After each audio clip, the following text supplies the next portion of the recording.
Hola, ¿qué tal? ¿Cómo están? Bueno, bienvenidas, bienvenidos. Esto, cara y seca de la información, lo que hay, en verdad, detrás de las noticias, en un mundo donde se secuestra permanentemente la información. Hoy, por ejemplo, Julian Assange ha sido detenido. El creador de Wikileaks está en muy precarias condiciones de salud. Está en este momento en un espacio muy reducido, más que el que ya tenía, y está por ser deportado a Estados Unidos.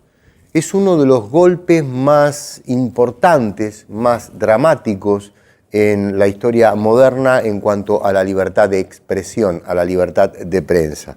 Ya vamos a hacer un programa especial sobre todo esto, y al mismo tiempo habla de las traiciones históricas en América Latina, porque justamente el actual mandatario de Ecuador fue el que traicionó, entre otras tantas cosas, al expresidente Rafael Correa, y también su compromiso de mantener bajo la tutela de su embajada en Gran Bretaña a Julian Assange.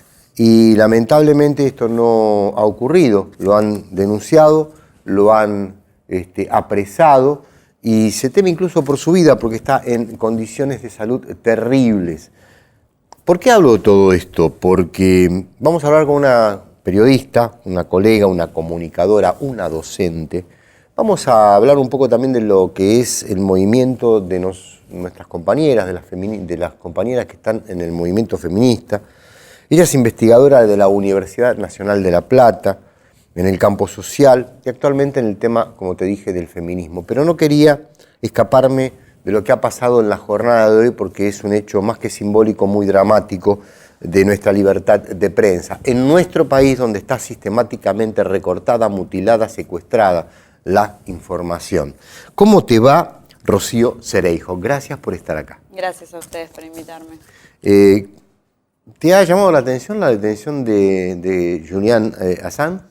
Lamentablemente no me llamó la atención porque era algo previsible con el gobierno de Lenin.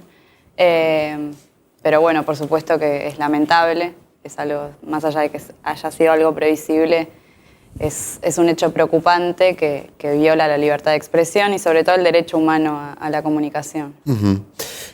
¿Cómo estás viendo la comunicación con respecto a los derechos humanos en la Argentina en estos tiempos? Y te diría, si me permitís, particularmente con todo lo que han desarrollado las mujeres en estos últimos 2 o 3 años, que ha sido notable y que ha modificado muchísimo el estatus de la realización de lo político, ¿no es cierto?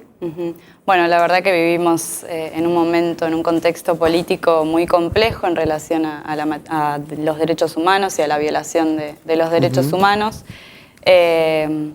Esto es la parte negativa, pero la parte positiva, como bien decías, es el movimiento feminista, que ha tenido un crecimiento enorme durante los últimos años. Se vio reflejado con la lucha por la legalización del aborto, pero bueno, por supuesto que es un movimiento que tiene muchos años de lucha, pero lo cierto es que ha crecido muchísimo y que cada vez se suman más jóvenes a participar.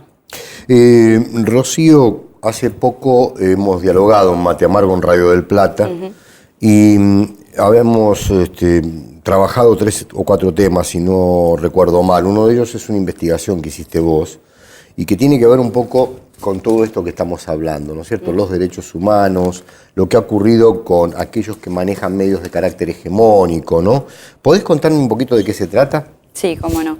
Bueno, lo que yo investigo específicamente es el rol que tuvo el diario La Nueva Provincia, que es un diario de Bahía Blanca, durante la última dictadura cívico-militar. Estamos hablando del único medio, de los únicos directivos del medio que fueron juzgados por crímenes de lesa humanidad. En el caso de Vicente Massot, que lamentablemente era el único miembro de la junta directiva que estaba vivo al momento de iniciarse este juicio, así que él fue la única persona juzgada en el marco de estos crímenes. Y bueno, me parece que es muy interesante ver cómo han crecido los medios hegemónicos de comunicación, cómo han crecido los grupos como el Grupo Clarín, el grupo que integra La Nación, cómo han crecido a costas del sufrimiento del pueblo, por supuesto, por decirlo a grandes rasgos. No te vayas de Bahía Blanca, ¿puede ser? No me voy. Me gustaría que profundicemos un poquito más. Vos decís cómo han crecido, ¿no? ¿Qué ganó el Grupo Mazot a cambio de todo el trabajo que le hizo funcionalmente al terrorismo de Estado?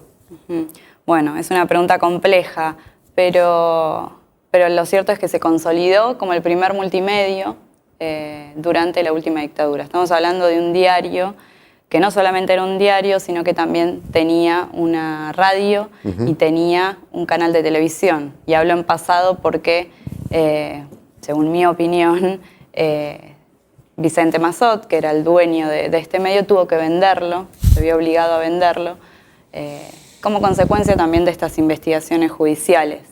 Pero bueno, lo cierto es que se consolidó como el primer multimedio de América Latina durante la última dictadura cívico-militar. En Bahía Blanca, en el centro de la ciudad, hay, alcancé a ver yo, un murallón sobre lo que era una obra en ese momento cuando yo fui, ¿no? Con los nombres de todos las compañeras, los compañeros desaparecidos, ¿no? Son todos, sigue estando, porque incluso tengo entendido que en algún momento se hizo una campaña para que eso se sacara ese mural desapareciera de ahí también. Bueno, la verdad que con la lucha de los organismos de derechos humanos se han conseguido muchísimas cosas y también con los juicios por crímenes de lesa humanidad. Actualmente está en marcha el 6º juicio de la ciudad, está en la etapa de alegatos.